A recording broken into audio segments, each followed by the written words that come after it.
সবাইকে সংবাদ এক নজরে স্বাগত। সঙ্গে আছি আমি আরিফুল ইসলাম। ২১-এর প্রথম প্রহরে ভাষা আন্দোলনের শহীদদের প্রতি শ্রদ্ধা জানিয়েছেন রাষ্ট্রপতি মোহাম্মদ শাহাবুদ্দিন ও প্রধানমন্ত্রী তারেক রহমান। এ সময় শহীদদের স্মরণে দাঁড়িয়ে নীরবতা পালনের পাশাপাশি দোয়া মোনাজাতে অংশ নেন তারা। এরপর মন্ত্রী প্রতিমন্ত্রীদের নিয়ে এবং বাংলাদেশ জাতীয়তাবাদী দল বিএনপির পক্ষ থেকে পুষ্পস্তবক অর্পণ করেন তারেক রহমান।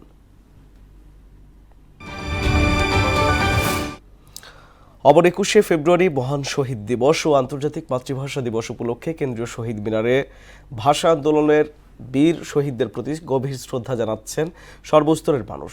শ্রদ্ধা জানাতে ভোর থেকেই শহীদ মিনার এলাকায় মানুষের ঢল নামে। সকালে বিভিন্ন রাজনৈতিক দল, সামাজিক ও সাংস্কৃতিক সংগঠন এবং শিক্ষা প্রতিষ্ঠানের পক্ষ থেকে শহীদ মিনারে পুষ্পস্তবক অর্পণ করা হয়।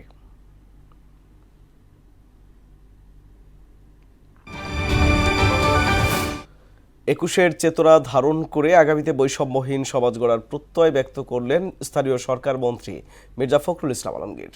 রাতে কেন্দ্রীয় শহীদ মিনারে তিনি সাংবাদিকদের বলেন, গেল বছরগুলোতে ২১শে ফেব্রুয়ারিতে ফ্যাসিবাদের আগ্রাসন ছিল।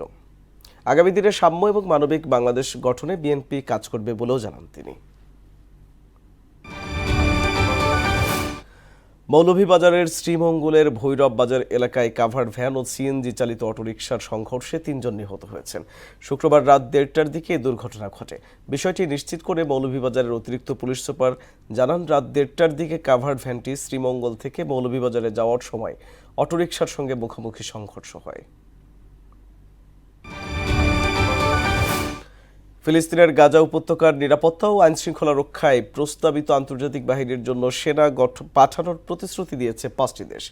দেশগুলো হলো ইন্দোনেশিয়া, মরক্কো, কাজাখস্তান, কসোভো এবং আলবেনিয়া। ওয়াশিংটনে প্রেসিডেন্ট ডোনাল্ড ট্রাম্পের গঠিত পরিষদ বোর্ড অব পিসের বৈঠকে এ তথ্য জানিয়েছেন মার্কিন সেনা কর্মকর্তা মেজর জেনারেল জ্যাসপার জেফার্স।